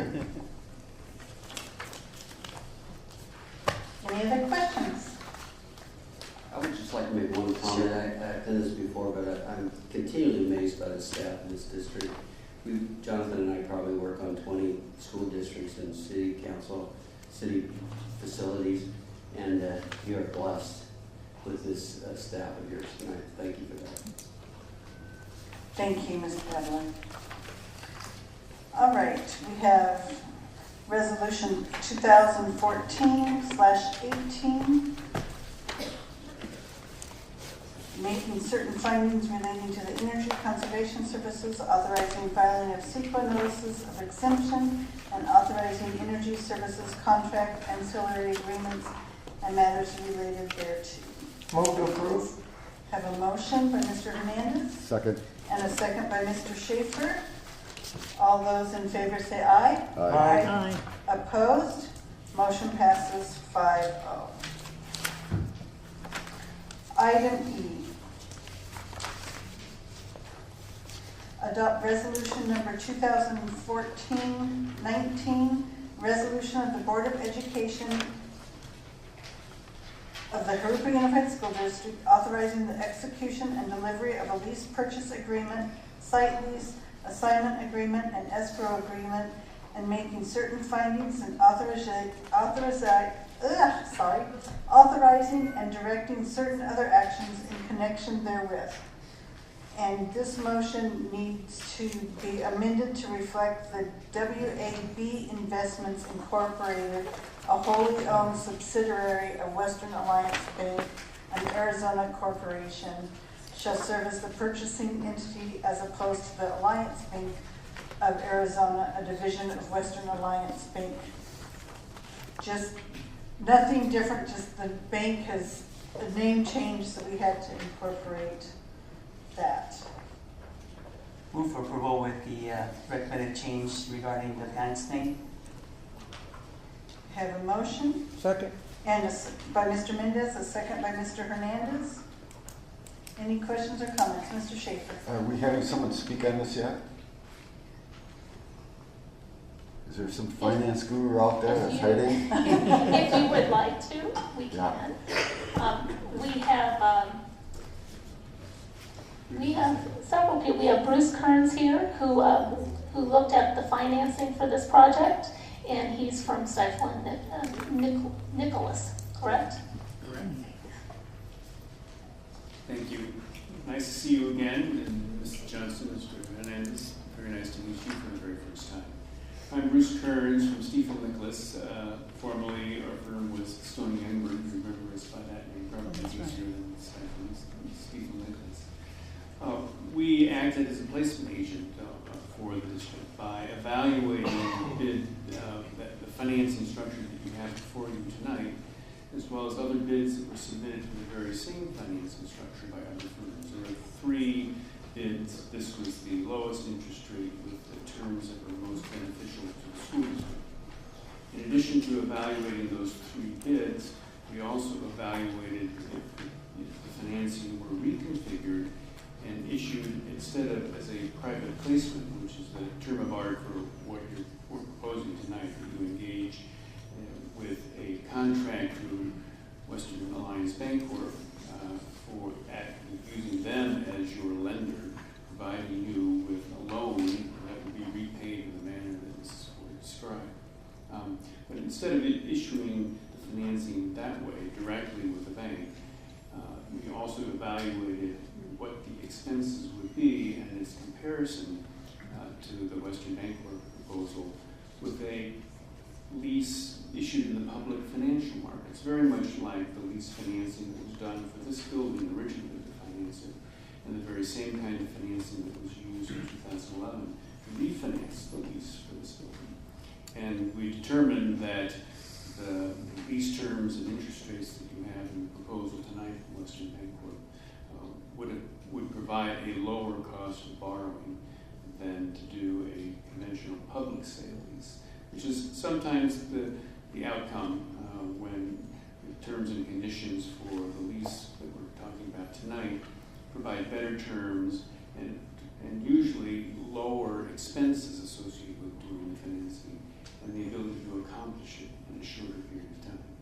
So in looking at overall the documents, both the original 3 bids, looking more closely at the Western Alliance bid that we see tonight, and comparing it with a more conventional public sale lease, we determined that this was the best option for the pursuit by the district to finance the energy services contract that we have just acted on. Any questions? Thank you. Mr. Schaefer? Yes, you've got down here that the, let's see, not to exceed amount.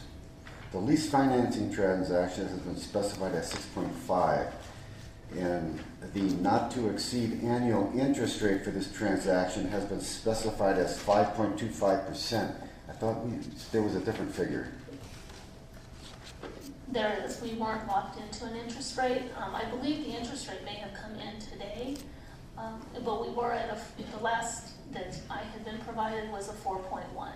4.1? Yes, sir. When will this be locked in if this board votes in favor of this? They were trying to lock today, I believe. Thursday. Thursday? Yeah. Oh, that would be Thursday. Okay. As far as the evaluation of this project that you made, are we afforded that information or not? I don't believe it was written down in the report. It was okay. Our findings were represented orally to the district staff. But we're a good loan guarantee. Pardon me? That's okay. Thank you, Bruce.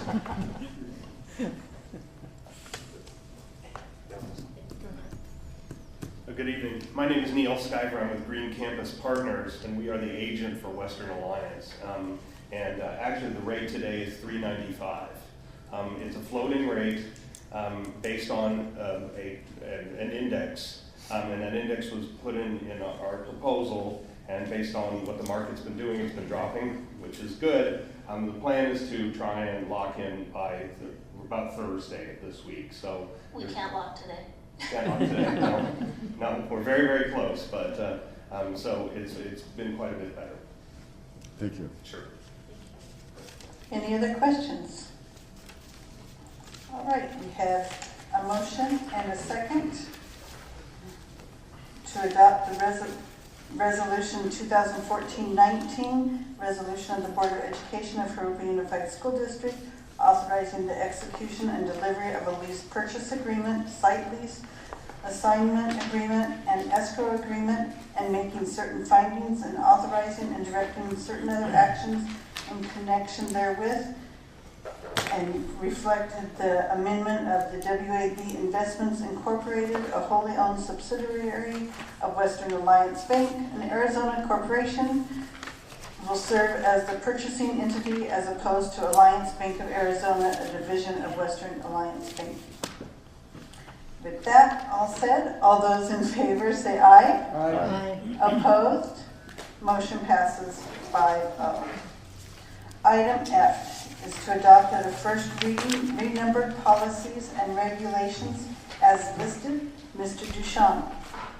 Well, first, if I might, I want to thank the board for your due diligence on this project, and just let you know that someday, 15 years from now, and then 21 years from now, a group of people will be sitting on this dais and their energy bills will drop by a total of 45%, not just the annual savings. So thank you for not only looking out for today's children of Jurupa, but also tomorrow's. I think that's very significant and excellent public policy. And I know you said you asked a lot of questions, but this is a very complex project, and your knowledge of it is critical to the community and to the success of the project. So thank you for that.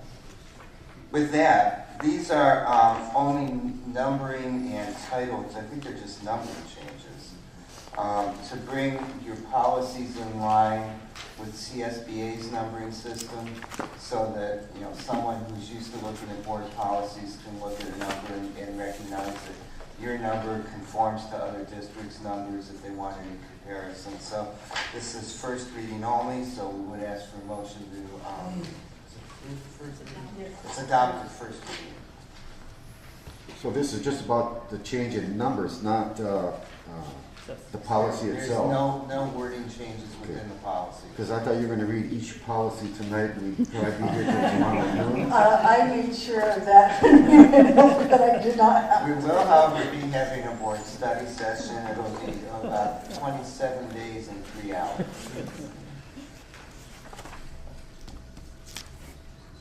Make a motion to approve, to Second. adopt that first reading. Second. The renumbering of these policies. Thank you, Mr. Mendez, the motion, and thank you, Mr. Hernandez. Any other questions or comments? Right, all those in favor of adopting at first reading the above listed renumbered policies and regulations, say aye. Aye. Opposed? Motion passes 5-0. Item G, approve personnel matters. Approve personnel report number 7. Mrs. Elzig. Thank you. And before we move to that, I just had 2 items to report. Thank you. Out of closed session. First, the board voted by a 5-0 vote to issue a March 15th notice to certificated employee number 115306. Second, in a 5-0 vote in closed session, the board voted to accept the settlement agreement of employee number 128997 in relation to 2 public employment relation board matters. And now moving to the personnel report, administration recommends approval of personnel report number 7 as printed. Move for approval of personnel report number 7. Thank you, Mr. Mendez. We have a motion Second? and a second by Mr. Schaefer. All those in favor say aye. Aye. Opposed? Motion passes 5-0. And item 2, approve at a first reading revised board policy 4030, non-discrimination in employment. Ms. Elzig. Thank you. This board policy, CSBA, recommends we go ahead and revise it to reflect a new law, AB 1964, which prohibits discrimination against any employee or job applicant, and it adds to our current policy by adding religious beliefs, observances, dress, and grooming. So that's the primary change. Move for approval. Second. Have a motion by Mr. Mendez, a second by Mrs. Johnston. All those in favor say aye. Aye. Opposed? Motion passes 5-0. Item 3, adopted a first reading new administrative regulation 4117.14/4317.14, post-retirement employment. Thank you. Again, there's been some law changes in this Make a area. motion to approve. Thank you. Second. A motion by Mr. Schaefer and a second by Mr. Hernandez. All those in favor say aye. Aye. Opposed? Motion passes 5-0. And item H, board member comments and committee reports. Mr. Mendez, we'll start with you. Thank you. Once again, I appreciate the job that the committee has done with the best of the best. It's a program we've had in the district to recognize employees for a long time, and it's really something to look forward to each time that they're presented. So thank you for the great work there. Also wanted to recognize Mr. Dabrowski for the nice job he did in presenting the information that he shared earlier here with us briefly in terms of his presentation to the DLAC committee. His was one of the major presentations at their last meeting. And he was just about ready to do it in Spanish, and I was hoping he would. But he only introduced the topic in Spanish, and he shifted to do it in English because he likes his academic language in Spanish, but we're going to work on that. Staying with the DLAC meeting, though, I continue to also be impressed with the ladies, Ms. Guzman and Ms. Marta Gomez, that does such a fabulous job with the District Advisory Committee parent group. Always a fantastic turnout, always well-run meetings, always well presented. Ms. Guzman's sense of humor, if you know her, it's pretty wild and crazy, and the parents just love it. But in addition to just making it interesting with her humor, she makes it very practical to illustrate Robert's Rules of Order, which you can tell those of us that have been through it are very boring and mundane. She actually got some parents to go out with her and demonstrate with the parents the actual process of some of the aspects of making decisions in a forum with the use of Robert's Rules of Order, and it was just a fabulous way to really make it significantly meaningful for all of us. So anyway, they continue to do a fabulous job in running those meetings. And then the last item that I have some comments on is that I really appreciate the fact that all of our board, along with our staff, are going as a team, as a governance team, to the presentations in Masters in Governance that the California School Board Association has been putting on. As Lynn Craig mentioned earlier, it's a very important association that does provide a lot of support and services to districts throughout California. And each of the 4 sessions that we have attended, I believe we have been the only team that has had a complete board there. Now, some of the other school boards may send individual members, and they may eventually all go through the program, which is a great thing regardless. But to go as a team, hear the same presentations, have the same discussions, all at the same time, very powerful, very powerful. And I think it has professionalized the operations of this board, and hopefully it continues to enhance the job that we do up here, because all of us, I think, take it seriously, and it's obvious by the attendance there, obvious by the participation, obvious by the benefits, I think, that we get from attending those training sessions. And I failed to mention this, I think, publicly when we first were signed up for this last February, March, I think it was. I wanted to thank our board president, Ms. Schmidt here, who actually took the initiative to make the arrangements to sign us all up for the entire series of sessions, I believe. At least we plan on going through all of them. And I just can't tell you how rewarding and satisfying that has been for our district to have that caliber of leadership and dedication to continuing to be better board members. So thank you, colleagues. I appreciate your participation. Thank you, Mr. Mendez. Mr. Schaefer.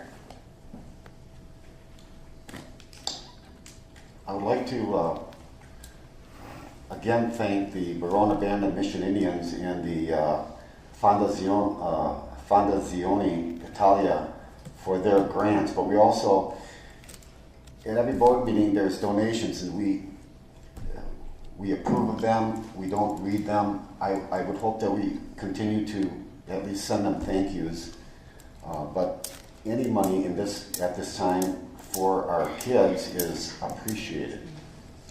The project that we approved today with Chevron, I think Mr. Duchamp hit the nail on the head when he said in the future they would really appreciate what we did.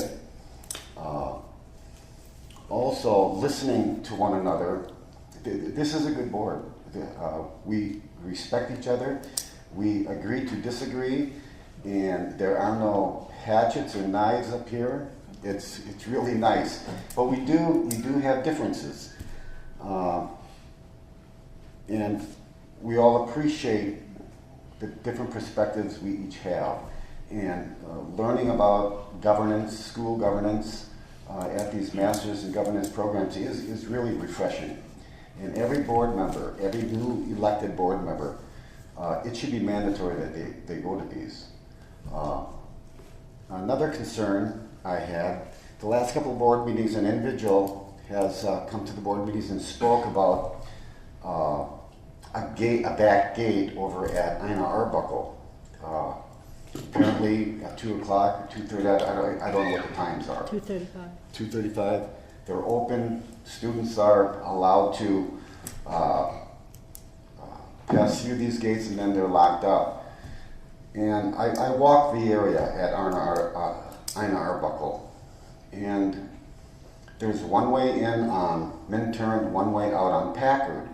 On the corner of Packard and Minturn, on the same side of the street as the school, is a marijuana facility.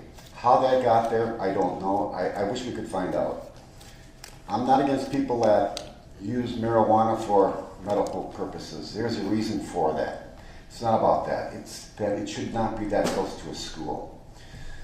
On the opposite corner, same side of the street as the school, there's a liquor store. That's very close to the school. I don't know the distances. I didn't do my homework. We were kind of busy this week. But I walked the whole area. There's an alley between the school and Mission where the marijuana store is, where the liquor store is. It's called,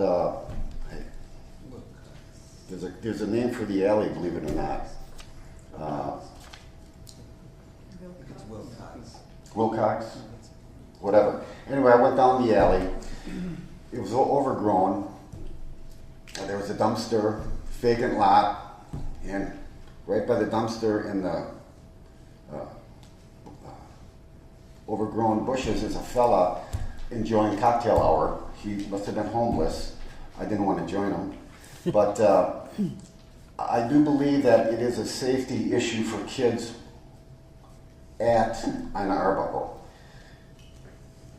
The way into Ina Arbuckle would be Minturn. They can exit, if that gate is not open, they will walk out Minturn and home, and they do not have to pass the marijuana store. But the others have to come down past the liquor store or the marijuana facility, the alley, which is very, at night, and with daylight savings time coming, it will be, to me, it's dangerous. I would not allow my kids to do it. I would not allow my wife to walk my kids home if I lived in that area. The gate this individual and some of the parents were talking about opens into the community. There are no stores, no fire station, right into where the homes are. I believe that this board should discuss this issue. Walk the area, walk it after night, because it is a safety issue. And in fact, I feel so serious about this that I think we should have our next meeting at Ina Arbuckle, and this board, before special session, should walk the area. It is a danger. It's an issue. It's like community members complaining about a crosswalk where when someone starts walking across, nobody stops. Until they don't do anything until someone is hit or killed. Then they'll put up a street light or a stop sign. This is a situation that we have over at Ina. No other schools have this, I don't think, have this type of issue where there's one way in, one way out, and there is, I don't want to use certain terms, but the area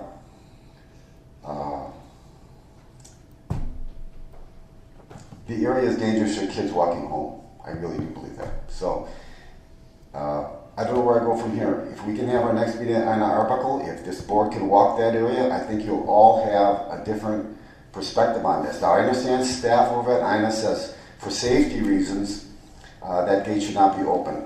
I would really like to have this board decide that. I really do.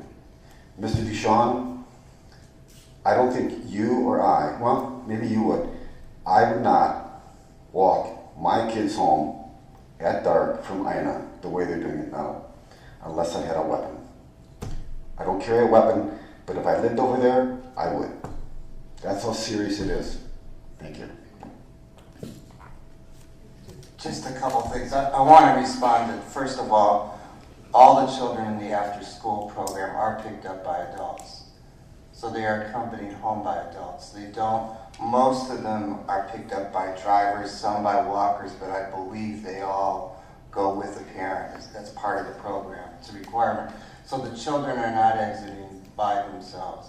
I will, of course, do as the board orders me to do. If 3 of you vote to open that gate, I will open the gate, but it will be under strong protest. Last year, this board had strong feelings about securing campuses, and we have spent, I don't know how many tens of thousands of dollars building fences to secure schools the way Ina's secured and not leaving gates open when schools are open. So I don't want to appear to be unmovable, but I feel very strongly that opening that gate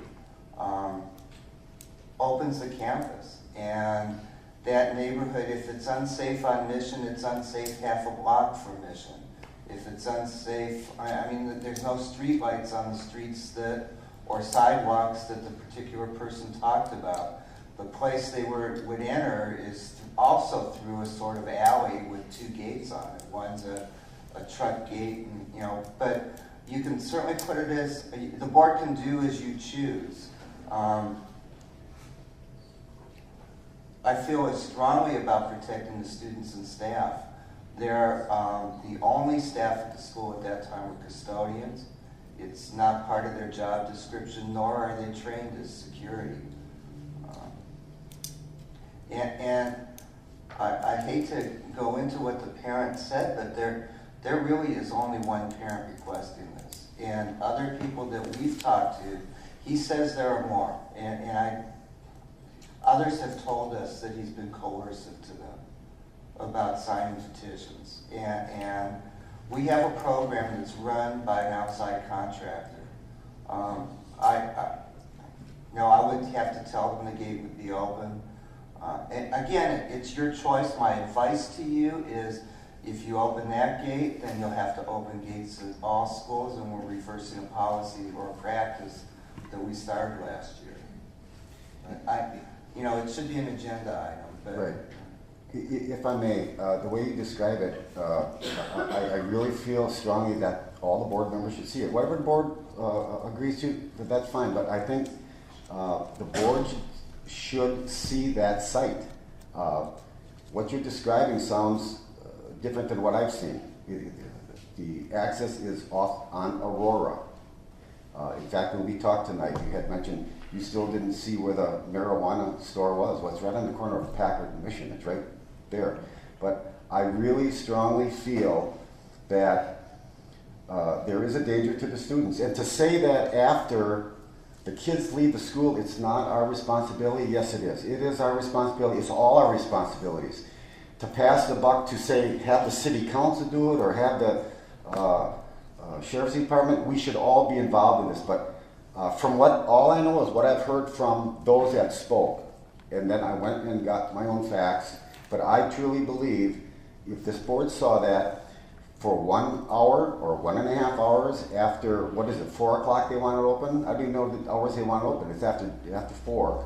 Well, to have someone there manning that, whether it's a volunteer or a janitor or what, for 1 hour, that's the time they've got to exit. It's worth it. It's worth it to me. I'm only one board member. That's it. I want to clarify one point. I never said nor meant to intimate that it's not our responsibility. In fact, that's exactly the reason why. I'm sorry that I came across that way. No. It's our responsibility from the time they leave their front yard to the time they return to it, which is exactly why, at least I'm saying the gate would be locked. But the board can consider it. You would have to hire probably somebody who would be willing to be a guard at that gate from 5:30 to 6:30 p.m. Also, we should discuss this if you want an agenda item. Mr. Schaefer, if you'll email Mrs. Collins how you want that on the agenda for next time. Mrs. Johnston.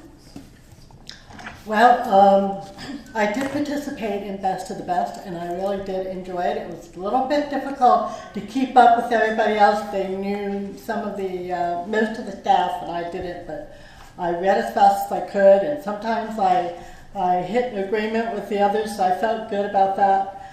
So it's really important when the nominee write a really good review, because that's what I have to rely on. So anyway, it was a really good experience. And the classes, Friday and Saturday for CFBA were very good. Some of the other, I really felt that our board had it together when I was listening to some of the other board members, and also some of the material I thought, well, I wouldn't really get into some of that. I would leave that up to the superintendent. So all of these things I'm thinking about during the classes, but they were very good, and they were about finance, collective bargaining, and HR, and they were very helpful. Thank you. Mr. Hernandez. I don't know if I can beat that, but I'll try. Anyway, your training on Friday and Saturday is outstanding. I wanted to tell staff thank you for being professional and being there and educating us to be better than what we are. I think a lot of questions came up.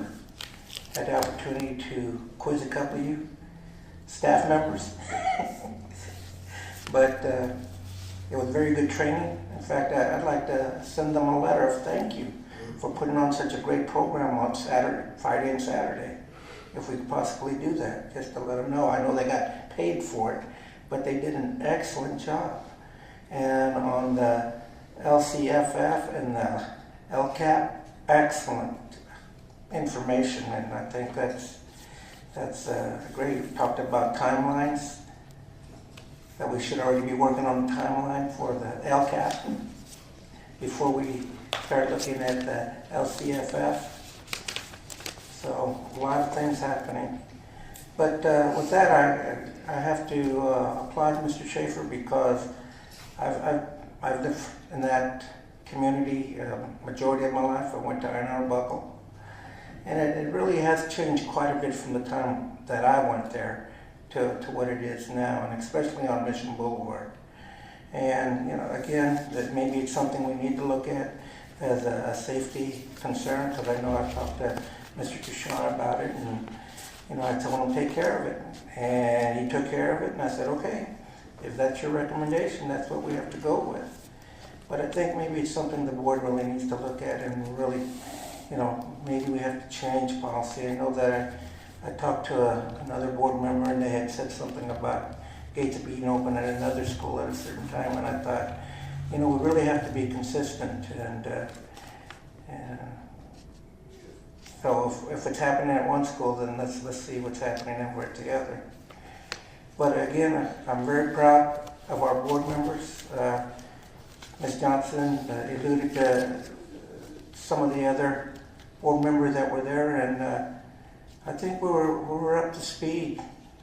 But again, I'm also proud of the board members because there was an incident that happened from a more affluent district, and it caught me by surprise that there would be anybody on a board that would think about, I don't know how to put it, but there was a double standard, and since they were high on the mark and they came from a more affluent area, that kids that needed help shouldn't get help. That was the implication. I kind of felt bad about that. But there was another young lady from San Bernardino County School Board that handled it very well, and I appreciate those two individuals. First of all, they make me aware of there's still people that live in the Stone Age, and there's people that are trying to bring them out of the Stone Age and educate them that there's a bigger picture. It's not just about you, it's not about your social standing, but it's about educating kids, getting them ready for the real world, because sooner or later they're going to take over the world. And we're going to be old and gray, not able to pay taxes, and hopefully they all got jobs to do that. That way I can enjoy my retirement. But again, I appreciate what the staff has done, and even though I ask a lot of questions, you still try to keep me online, so thank you. Thank you, Mr. Hernandez. And you brought up the LCFF and LCAP and Common Core State Standards, and I would like each of the board members to email Denise by next Tuesday, October 29th, with dates and times that you're available so that we can have at least a half-day study session to go over those items and kind of look at where we're going and what's been done. And so if you look at November 1st through 22nd and December 9th through 12th and turn those into Denise, then we'll get a date set and let everybody know what date it is. Other than that, congratulations to Jurupa Middle School and Patriot High School for their grants, and best of the best. Thank you all for all that you do. CSBA workshop was a great couple of days. Hopefully next time everybody will do their homework. I know there was a lot of reading to do this time. Hopefully the next ones won't be quite so much, but it really does help if you have a little bit of background on some of the stuff. But I think we all had great questions, great answers from the speakers, and thank you to the staff that came to the discussions for their areas of expertise. And Mr. Dabrowski, yours will be coming up shortly, I'm sure. And with that, thank you all for coming out tonight, and meeting is adjourned.